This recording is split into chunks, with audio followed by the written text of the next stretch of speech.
You are responsible for your life.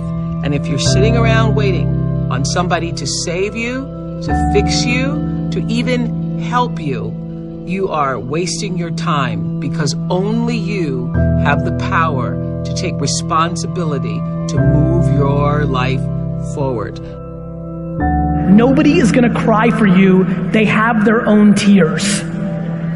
One thing I'm positive about is how ROI negative complaining is and how much I'm trying to suffocate the practice of it. I really have been fascinated by people that have changed their mindset into understanding that everything that is not going well right now is their fault.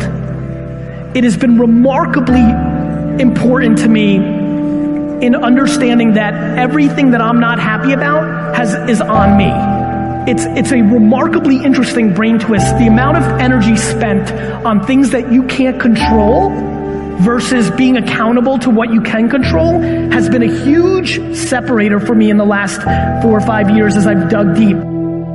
I always tell people the most valuable lesson I got from my mentor, Jim Rohn, was I asked my father, worked 2 jobs. We were always broke. We had no money for food. And we lived in a community we moved to, which was, I thought they were all rich and we were on the other side of the tracks. It was lower middle class, but compared to where we lived before, these people seemed rich compared to us. And I just didn't understand it. And Jim said to me, Tony, it's not about the value of your soul. It's about the value of you in the marketplace. And your father's skills are not that valuable. Someone said we have 2 primary choices in life. We can either accept conditions as they exist, or we can take the responsibility to change them. See, a lot of people want to exempt themselves from taking responsibility. All they want to do is talk about the problem. Every time you see them, they'll tell you their story over and over and over and over again. No one's going to do anything for you. A couple rules of being a real leader. You need to take responsibility for your own life. Bringing energy to your team. Leading and recruiting. Leading in leadership. Leading in growth. Nobody owes you anything, but you owe other people everything. That's what a leader does. You take responsibility. You know exactly right now what you're not doing. It would be criminal of you to leave here and say, I don't know what to do. You know exactly what you're afraid of. You know exactly what you've been avoiding, and you got to make a decision to change it. You know exactly what it is. Don't BS anybody. You know what you need to do different. You know the changes you need to make. And if you can do that, you stop kidding yourself, you can win. You can overcome your fear, overcome procrastination, whatever that is. I say to people, you got to participate in your own rescue. You've got to retool yourself. There are no skill sets in community colleges today, for the most part, that are going to prepare you for the economy or a job that's there. So what is that going to do? You're just going to waste more money, more time. We need to retool ourselves. The government's not going to do it for you. And even when you're struggling, even when you're discouraged, and you feel like other people have given up on you, don't ever give up on yourself. Right now, between me and the person I want to be, between you and the person you want to be, there is a gap of skill set, and that's it. But once you know your mission, and once you believe that you can accomplish anything you set your mind to, then you can do the extraordinary. Now for me, getting out of that space of being lost, of not knowing what I wanted to do with my life, it all came down to needing to earn credibility with myself in very small incremental ways. And I knew if I was going to accomplish anything in my life, I was going to have to get control of my mind. Now ironically, there's 2 ways to get control of your mind. Way number 1 is directly going to the mind, which can be very scary, can be very daunting, very ethereal. It's ephemeral, it's hard to grab onto, it's hard to touch. But way number 2 is through the body. And so I decided that my kung fu was going to be to get very good at developing my body. And in that process, I was going to learn about nutrition, which would allow me to help my mom and my sister. In that process, I was going to earn credibility with myself. And earning credibility with yourself is so important. Do it in micro ways. For me, just showing up to the gym every day was a micro victory. I said I was going to do it, and I did it. Now you have to understand, I hate working out. So for all of you crazy people that get an endorphin rush from running, I hate you all. Running for me is like being stuffed into a meat grinder. There is absolutely nothing pleasurable about it whatsoever. So whatever neurological thing you guys get that you've been blessed with, I have not been blessed with that. So for me, showing up at the gym sucks. Eating a bowl of ice cream is awesome. And so getting to a better place for me was a totally different journey. Thank you. And what that was just showing up every day and putting in the work. It was reading about human metabolism and understanding how what I eat impacts my body. It was earning a little bit of discipline every day, knowing that, well, I did it yesterday, I can do it again today. It was not eating something that I wanted to eat. And most importantly, and if you're taking notes, write this down, it was about changing my identity. Because at the end of the day, identity and values drive behavior.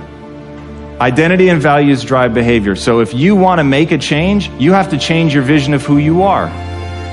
You have to begin telling yourself a different narrative. And the narrative you tell yourself about yourself is everything.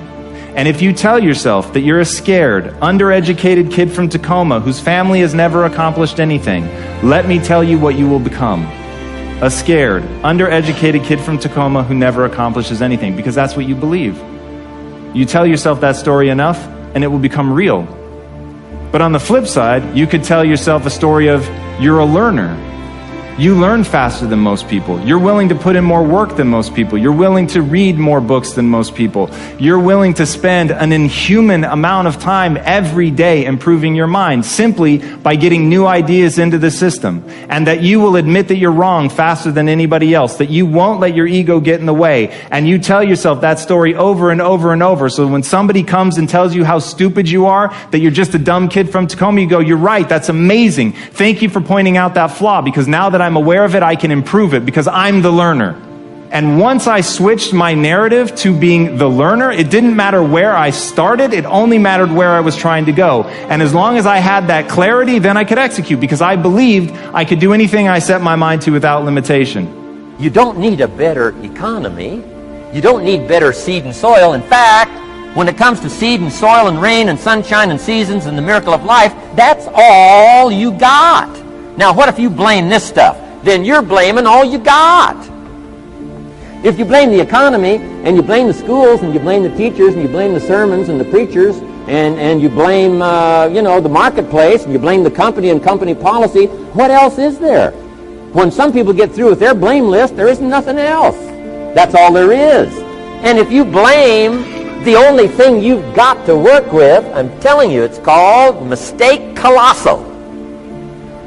In not understanding that that's all you've got to work with. And if this is all you've got to work with, then you don't change the seed, and you don't change the soil, and you don't change the rain, and you don't change the sunshine, you don't change the seasons. Right? Guy says, I'll take 3 springs, 4 summers, 9 falls, no winters. No! You can't fool with this stuff. You got to take it like it comes. Then what do you change to make your life work well? You got to start with your philosophy. Guess what I had to do at age 25 in order to change my own future? I had to change my mind. I had to change my thinking. I had to change my philosophy. I was messed up on what was causing my problem.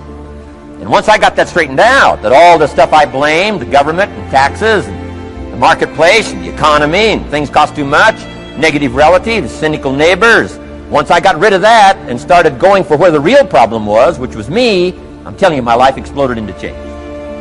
My bank account changed immediately. My income changed immediately. My whole life took on a whole new look and color immediately. And the early results I got from making these philosophical changes tasted so good, I've never stopped the process from that day until today. And I'm telling you, with a little consideration of the refinement of your sail, by setting a better sail, refining your philosophy, your whole life can start to change from today on. You don't have to wait till tomorrow. You don't have to wait till next month. You don't have to wait till spring. You don't have to wait till 93. You can start this whole process immediately. I recommend it. Now, some people do so little thinking, they don't even have their sail up. I mean, you can imagine where they're going to wind up at the end of this week, at the end of this month, at the end of this year. Now's the chance to change. process all this information. Here's the definition of success and failure. Just make this note. Here's failure. A few errors in judgment, repeated every day. Now you can automatically assume, Mr. Owen, I say, I can understand that. A few errors in judgment repeated every day. For 6 years, my father, 88 years old, he's never been ill, still hasn't retired. Not long ago, midnight, we're getting ready to go to bed. We've drilled a new well, got some extra water, got some more acres going, he's all excited. At midnight, we're getting ready to go to bed. My father's eating what he calls his midnight snack. A little bite to eat before you go to bed. Don't have to go to bed hungry. And I'm watching him eat this midnight snack. Guess what he had? An apple, a few graham crackers, and a glass of grapefruit juice. I said, no wonder my father's so healthy. My mom taught us all those good health practices. Taught me when I'm growing up, right? I'm an only child. I've never been ill. Passed the big 5-0 some time ago. My 2 daughters, 32, 33, never been ill. My grandkids, never been ill. I'm telling you, the legacy lingers on.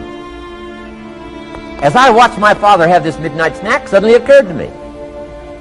I know that's part of it. An apple, what? A day. That's gotten to Dallas-Fort Worth, right? An apple. An apple a day keeps the doctor away. Good question for this intelligent audience. What if that's true? You say, well, Mr. Owen, if that's true, that would be easy to do. Then what's the problem? It's easy not to do. It's easy not to adopt it as your own personal philosophy. Or the guy messed up the saying. Guy says a Hershey bar a day. Say, no. You've been watching too much television. It is not Hershey bar. You got to be smarter in philosophy than to fall for the Hershey bar a day when it's an apple a day. You got to be smarter than that. And if you make that kind of an error in judgment every day for 6 years, I'm telling you, it'll accumulate into disaster. Sometimes the first year you say, well, you know, I'm so healthy now, what difference is it going to make? You got to be smarter than that. Just because disaster doesn't fall on us at the end of the first day doesn't mean disaster isn't coming. You got to be so smart that you look down the road and say, will the errors in my present judgment of philosophy, what's that going to cost me in 1 year, 6 years, 1 month, 6 months? I'm telling you, the money cost and the health cost and the success cost is too gigantic if you look down the road a little ways and say, are there errors in my current judgment like an apple versus a Hershey bar? Is that just a good illustration of some of the rest of my errors in judgment? If it is, that's where I found myself at age 25. I started working when I was 19.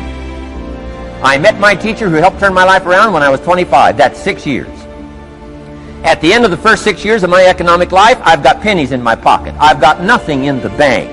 The creditors are calling saying, hey, you told us the check was in the mail. I'm embarrassed. I'm behind on my promises. I live in America. I'm 25-year-old American male. I got a nice family, every reason to do well. And I'm messed up. Now, what's messed up? I used to think it was the community that was messed up, and the country was messed up, and the government was messed up. If those Democrats ever get in the White House, that'll really mess things up. If the Republicans stay in power, that'll really mess things up. The economy was messed up. Interest rates are messed up. I thought all this stuff was messed up. Then I found out that's not what was messed up. I was criticizing the only thing I had to work with. What was really messed up was my own personal philosophy. My own errors in judgment in my own personal philosophy brought me in 6 years to pennies in my pocket, nothing in the bank, and trying to explain why I wasn't doing well, living in America, 25-year-old American male, got a family, every reason to do well. Now, once I understood this, here's the formula for failure: errors in judgment, being lax about developing your own personal philosophy. I'm telling you, it's called accumulated disaster.